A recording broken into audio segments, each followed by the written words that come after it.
Hello dear friends, मैं Surendra Kumar economics का lecturer हूँ। मैंने यह वीडियो उन परीक्षार्थियों के लिए तैयार की है जो हरियाणा स्टाफ सिलेक्शन की कमीशन की विभिन्न प्रतियोगी परीक्षाओं, चाहे वे ग्रुप सी की हैं चाहे वो ग्रुप डी की हैं, की तैयारी कर रहे हैं। यह वीडियो अर्थशास्त्र की बेसिक जानकारी देने में काफ़ी लाभदायक होगी। मैं अपनी वीडियोज़ में आपको इकोनॉमिक्स की तैयारी इस प्रकार करवाऊंगा कि आपका इकोनॉमिक्स का एक भी क्वेश्चन ऐसा नहीं होगा जिसको अटेम्प्ट करने में आपको दिक्कत आएगी। बस शर्त एक ही है, आप सभी वीडियोज़ को ध्यानपूर्वक देखेंगे, सुनेंगे और समझेंगे। रट्टा बिल्कुल भी नहीं लगाएंगे, समझने की कोशिश करेंगे। गैस लगाना भी आप बिल्कुल छोड़ दें।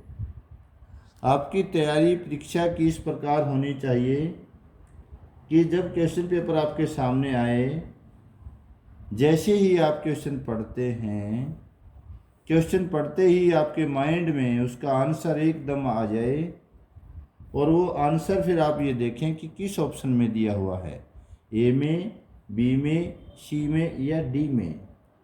आपसे एक भी गलती नहीं होगी।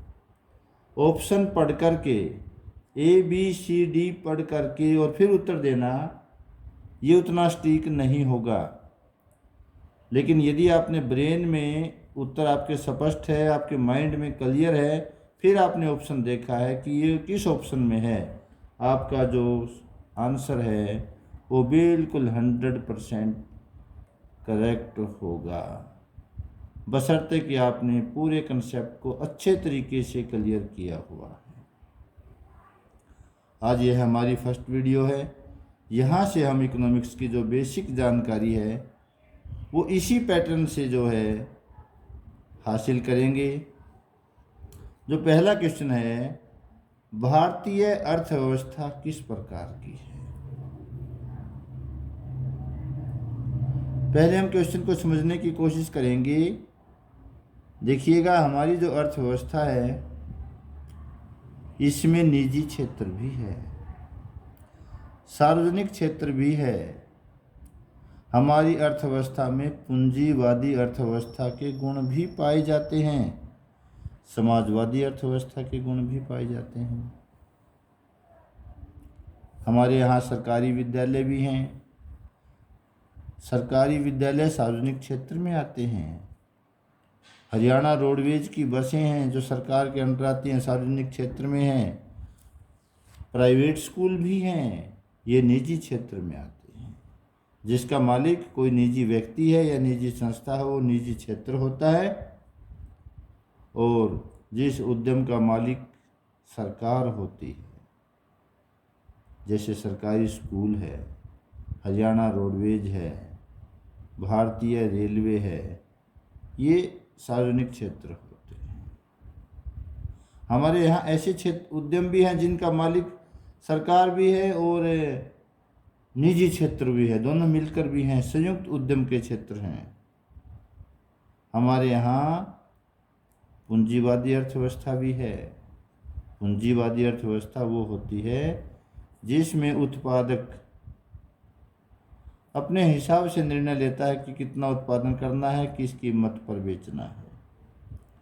समाजवादी अर्थव्यवस्था में ऐसा नहीं होता। वहाँ पर जो है सरकार निर्देशित करती है कि क्या उत्पादन करना है, कितना उत्पादन करना है, किस कीमत पर बेचना है। लेकिन हमारे यहाँ पर कुछ क्षेत्रों में समाजवादी अर्थव्यवस्था के गुण भी हैं। हमने पूरी अर्थव्यवस्था को केवल बाजार के हवाले नहीं किया हुआ है। इस प्रकार हम देखते हैं हमारी अर्थव्यवस्था में समाजवादी अर्थव्यवस्था के गुण भी हैं, पूंजीवादी अर्थव्यवस्था के गुण भी हैं। यहाँ पर निजी क्षेत्र भी है, यहाँ पर सार्वजनिक क्षेत्र भी है, यहाँ पर ऐसा क्षेत्र भी है जिसमें निजी और सार्वजनिक क्षेत्र दोनों की भागीदारी है। इस प्रकार भारतीय अर्थव्यवस्था एक मिश्रित अर्थव्यवस्था है। बहुत ही इम्पोर्टेंट क्वेश्चन है, बहुत सारी प्रतियोगी परीक्षाओं में पूछा जाता है कि भारतीय अर्थव्यवस्था किस प्रकार की है, तो आपका उत्तर होगा भारतीय अर्थव्यवस्था एक मिश्रित अर्थव्यवस्था है। भारतीय अर्थव्यवस्था के 3 क्षेत्रक कौन कौन से हैं? देखिए, अर्थव्यवस्था के 3 क्षेत्रक होते हैं। एक क्षेत्रक वो होता है जहां वस्तुओं का निर्माण होता है, जहां वस्तुएं तैयार होती हैं, उसे विनिर्माण क्षेत्र कहते हैं। एक क्षेत्रक वो होता है जहां वस्तुएं तैयार होती हैं, उसके लिए कच्चा माल भी तो चाहिए। अरे भाई, शुगर मिल है, शुगर मिल में चीनी तैयार होती है, शुगर मिल में चीनी का निर्माण होता है, उत्पादन होता है, लेकिन वो चीनी का निर्माण, चीनी का उत्पादन तभी तो होगा जब उसे गन्ना मिलेगा। गन्ना कहाँ से मिलेगा? गन्ना कृषि से मिलेगा।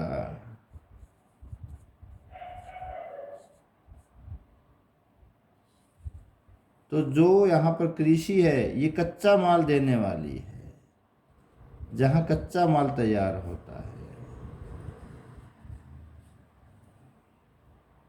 पशुपालन है, जहाँ से दूध मिलेगा और वो मिल्क प्लांट में जाएगा, वहाँ पर पनीर तैयार होगा, खोया तैयार होगा। जहाँ पर वस्तुएं तैयार होंगी और एक जगह से आएगा कच्चा माल, कृषि से कच्चा माल, गन्ना गया शुगर मिल में, पशुपालन, यहाँ से दूध गया मिल्क प्लांट में, और गन्ना गया था हमारा शुगर मिल में। ये जो कृषि है, पशुपालन है, जहाँ प्राकृतिक संसाधनों का उपयोग होता है, जहाँ कच्चा माल तैयार होता है, यह अर्थव्यवस्था का प्राथमिक क्षेत्रक होता है।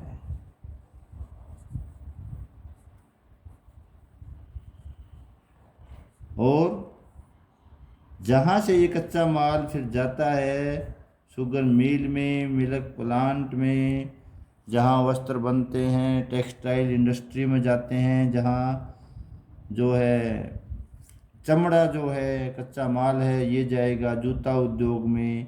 ये जो उद्योग है, जहाँ जूता तैयार हुआ है, जहाँ खोआ तैयार हुआ है, जहाँ पर चीनी तैयार हुई है, जहाँ पर कपड़ा तैयार हुआ है, जहाँ इन वस्तुओं का निर्माण होता है, उसे विनिर्माण क्षेत्र कहते हैं।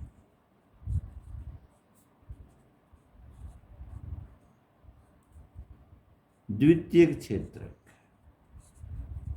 पहला था प्राथमिक क्षेत्रक, दूसरा था द्वितीयक क्षेत्रक, जिसका दूसरा नाम विनिर्माण क्षेत्रक बोलते हैं। मैन्युफैक्चरिंग इंडस्ट्री, पहला था प्राइमरी सेक्टर, दूसरा सेकेंडरी सेक्टर। एक और भी होता है जो ना वस्तु, किसी भी वस्तु का उत्पादन नहीं करता, किसी भी एक भी वस्तु का वहाँ पर उत्पादन नहीं होता, लेकिन इन दोनों क्षेत्रकों की हेल्प करता है। जैसे बैंक है, बैंक कृषि की हेल्प के लिए किसानों को ऋण देता है, किसानों को लोन देने का कार्य बैंक करता है। जो इंडस्ट्री लगती है, इस इंडस्ट्री को भी बैंक से सहायता मिलती है।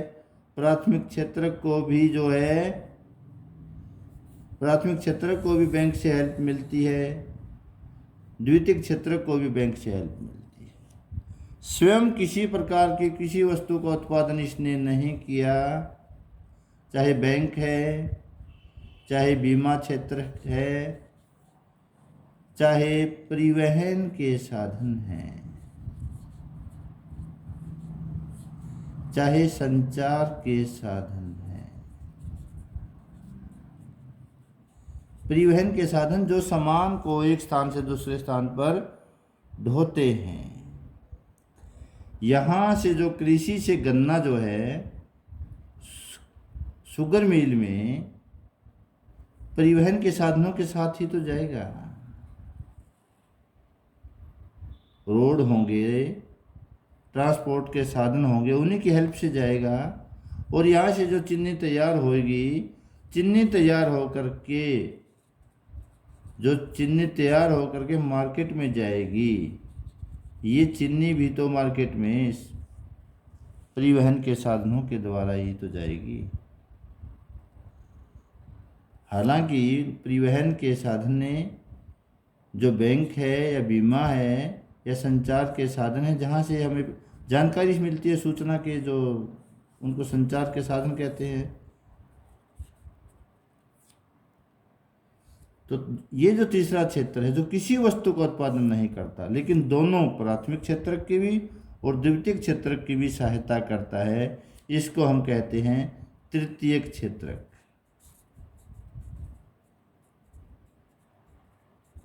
इसका नाम सेवा क्षेत्रक भी है। अध्यापक की सेवाएं, डॉक्टर की सेवाएं, वकील की सेवाएं, ये जो हमें दिखाई नहीं देती हैं, ये सभी इसी में आती हैं। तो इस प्रकार से एक अर्थव्यवस्था के 3 क्षेत्रक हुए, प्राथमिक,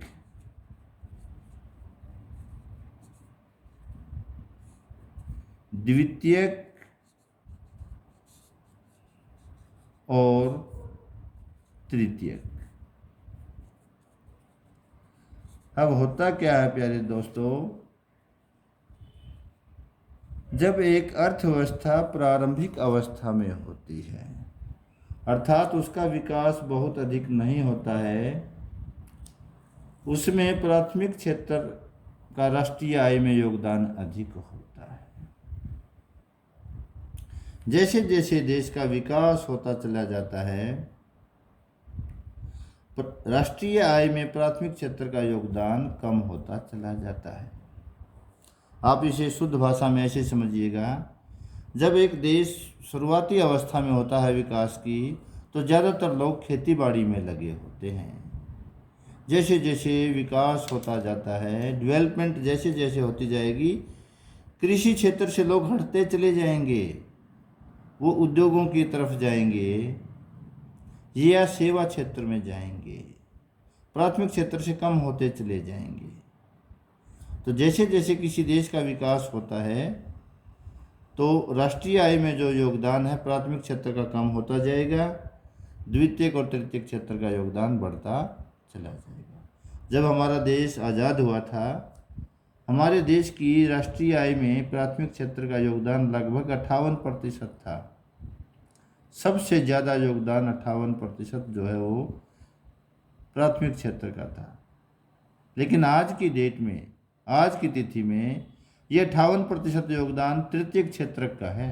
अकेला जो तीसरा क्षेत्र है, टर्सरी सेक्टर है, जो सेवा क्षेत्र है, उसका राष्ट्रीय आय में योगदान आज की डेट में, वर्तमान में लगभग 57-58% है। तो भारत की राष्ट्रीय आय में किस क्षेत्र का योगदान सर्वाधिक है? भारत की राष्ट्रीय आय में तृतीयक या सेवा क्षेत्र का योगदान सर्वाधिक है। प्रति व्यक्ति आय ज्ञात करने का क्या सूत्र है? एक देश की राष्ट्रीय आय लेंगे, 2 चीज़ें हैं। एक तो पूरे देश की जो आय है उसको हम राष्ट्रीय आय कहेंगे, एक है पूरे देश की जनसंख्या। पूरे देश की आय को पूरे देश की जनसंख्या में बांट दें, हमें जो मिलेगा वो प्रति व्यक्ति आय होगी। राष्ट्रीय आय जो है उसको कुल जनसंख्या से भाग कर दें तो प्रति व्यक्ति आय होगी, पर कैपिटा इनकम होगी। पूंजीवादी अर्थव्यवस्था क्या होती है? पूंजीवादी अर्थव्यवस्था वह अर्थव्यवस्था होती है जहां पर किसको क्या उत्पादन करना है, कितनी मात्रा में करना है, किस कीमत पर बेचना है, सब कुछ सारे डिसीजन उसी के हवाले कर दिए जाते हैं। ये पूंजीवादी अर्थव्यवस्था ये लाभ से प्रेरित होती है।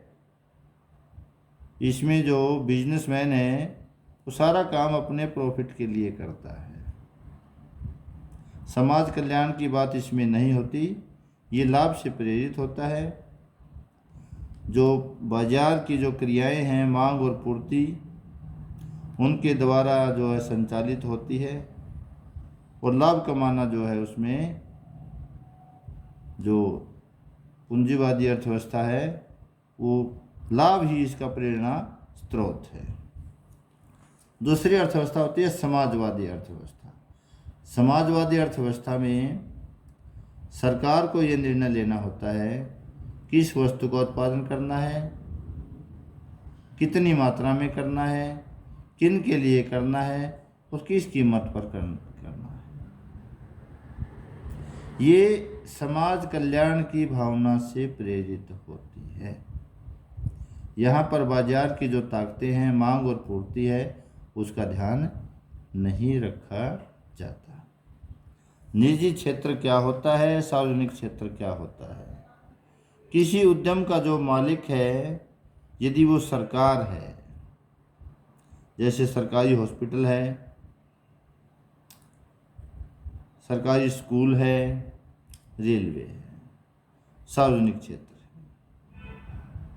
जहाँ पर किसी उद्यम का मालिक कोई निजी व्यक्ति है या संस्था है, जैसे एसडी स्कूल है या कोई और प्राइवेट स्कूल है, एमएमआईएस है, ये निजी क्षेत्र के हैं, निजी व्यक्तियों के हैं, तो ये निजी क्षेत्र होता है। सकल घरेलू उत्पाद क्या होता है? देखिएगा, अभी हमने किया था कि एक अर्थव्यवस्था में 3 क्षेत्र होते हैं, प्राथमिक, द्वितीयक और तृतीयक। इन तीनों क्षेत्रों में जितनी भी अंतिम वस्तुओं का योग उत्पादन होता है, ध्यान दीजिएगा, तीनों क्षेत्रों में अंतिम वस्तुओं का जो उत्पादन होता है, इसमें हम सेवाएं भी शामिल कर लेते हैं। ये दोनों क्षेत्र वस्तुओं का उत्पादन करते हैं, ये सेवाओं का उत्पादन करता है। इन तीनों क्षेत्रों में जितने भी अंतिम वस्तुओं और सेवाओं का उत्पादन होता है, उनका जो बाजार मूल्य है, उसके जोड़ को हम सकल घरेलू उत्पाद कहते हैं। अब ये अंतिम वस्तुएं क्या होती हैं? ये 2 वस्तुएं होती हैं, एक अंतिम वस्तुएं होती हैं, एक मध्यवर्ती वस्तुएं होती हैं। अंतिम वस्तु वो होती है जिसको इस्तेमाल किया और वो आगे इस्तेमाल करने के लायक नहीं है, वहीं पर समाप्त है। उससे किसी और वस्तु का उत्पादन नहीं हो सकता। किसी और वस्तु के उत्पादन में उसको कच्चे माल के रूप में प्रयोग नहीं किया जा सकता। जबकि मध्यवर्ती वस्तुएं वे होती हैं जिन्हें और अन्य वस्तुओं के उत्पादन में प्रयोग किया जा सकता है। अरे भाई, बेसन है, बेसन के पकोड़े बनाए, पकोड़े यहाँ पर अंतिम वस्तु है। और बेसन जो है वो किससे तैयार हुआ? चने से तैयार हुआ। चने से बेसन तैयार हुआ, बेसन से पकोड़े तैयार हुए। चना और बेसन मध्यवर्ती वस्तुएं हैं, पकोड़ा अंतिम वस्तु। एक ही वस्तु अंतिम वस्तु भी हो सकती है और मध्यवर्ती वस्तु भी हो सकती है। एक ही वस्तु एक ही है। ये इस बात पर निर्भर करेगा उसको इस्तेमाल करने वाला कौन है। यदि आपने बेसन जो है वो भैंस को पिला दिया, वो बेसन अंतिम वस्तु थी। उसी बेसन से आपने पकोड़े बना दिए, वो मध्यवर्ती वस्तु है। यहाँ पर पकोड़ा अंतिम वस्तु है। दूध को आपने पी लिया, इस अवस्था में दूध अंतिम वस्तु है। दूध से आपने पनीर बनाया, पनीर दूध से बना है। दूध यहाँ पर मध्यवर्ती वस्तु है और जो पनीर है वो अंतिम वस्तु है। आपको जो ध्यान में रखना है, अपने एग्जाम की तैयारी के लिए ध्यान में रखना है कि राष्ट्रीय आय की गणना में केवल और केवल अंतिम वस्तुओं के मूल्य को ही शामिल किया जाता है, मध्यवर्ती वस्तुओं के मूल्य को शामिल नहीं किया जाता। क्यों नहीं शामिल किया जाता? यदि मध्यवर्ती वस्तु के मूल्य को भी शामिल कर लिया तो एक ही वस्तु 2-3 बार गिनती में आ जाएगी और जो वास्तव में राष्ट्रीय आय है उससे बहुत ज़्यादा का अनुमान लग जाएगा। तो राष्ट्रीय आय की गणना में किस प्रकार की वस्तुओं को शामिल किया जाता है? राष्ट्रीय आय की गणना में केवल और केवल अंतिम वस्तुओं को शामिल किया जाता है। भारत में राष्ट्रीय आय का अनुमान कौन लगाता है? भारत में राष्ट्रीय आय का अनुमान केंद्रीय सांख्यिकी संगठन, सेंट्रल स्टैटिस्टिकल ऑर्गेनाइजेशन, CSO, ये लगाता है। बहुत ही इंपॉर्टेंट क्वेश्चन है और आमतौर पर हर प्रतियोगी परीक्षा में पूछा जाता है कि भारत में राष्ट्रीय आय का अनुमान कौन लगाता है? भारत में राष्ट्रीय आय का अनुमान केंद्रीय सांख्यिकी संगठन, सेंट्रल स्टैटिस्टिकल ऑर्गेनाइजेशन, CSO लगाता है। एक बार हम इसमें क्विक रिवीजन करते हैं। भारतीय अर्थव्यवस्था किस प्रकार की है? भारतीय अर्थव्यवस्था मिश्रित अर्थव्यवस्था है। भारतीय अर्थव्यवस्था के 3 क्षेत्र कौन कौन से हैं? प्राथमिक, द्वितीयक और तृतीयक। द्वितीयक क्षेत्र का दूसरा नाम क्या है? विनिर्माण क्षेत्र। और तृतीयक क्षेत्र का दूसरा नाम क्या है? सेवा क्षेत्र। भारत की राष्ट्रीय आय में किस क्षेत्र का योगदान सबसे अधिक है? भारत की राष्ट्रीय आय में तृतीयक क्षेत्र का योगदान सर्वाधिक है। ये जो निशान लगा रहा हूँ, जो 3 क्वेश्चनों पे लगाए हैं, ये एग्जाम में जरूर पूछे जाते हैं। प्रति व्यक्ति आय ज्ञात करने का सूत्र क्या है? राष्ट्रीय आय भाग में कुल जनसंख्या। बाकी जो है आपको अभी मैंने करा ही दिया है। पूंजीवादी अर्थव्यवस्था जो लाभ से प्रेरित होती है, समाजवादी अर्थव्यवस्था जो समाज कल्याण से प्रेरित होती है, निजी क्षेत्र जहां उद्यम का मालिक निजी व्यक्ति या संस्था होती है, सार्वजनिक क्षेत्र जहां उद्यम का मालिक सरकार होती है। सकल घरेलू उत्पाद एक अर्थव्यवस्था में एक लेखा वर्ष में जितने भी अंतिम वस्तुओं और सेवाओं का उत्पादन होता है उनके बाजार मूल्य का जोड़ होता है। अंतिम वस्तुएं वे होती हैं जिन्हें अंतिम प्रयोग में लाया जाता है, अन्य वस्तुओं का उत्पादन उनसे नहीं होता है। मध्यवर्ती वस्तुएं वे होती हैं जो अन्य वस्तुओं के उत्पादन में कच्चे माल के रूप में कार्य करती हैं। और राष्ट्रीय आय की गणना में अंतिम वस्तुओं को शामिल किया जाता है, मध्यवर्ती वस्तुओं को शामिल नहीं किया जाता। राष्ट्रीय आय का अनुमान केंद्रीय सांख्यिकी संगठन CSO लगाता है। Thank you.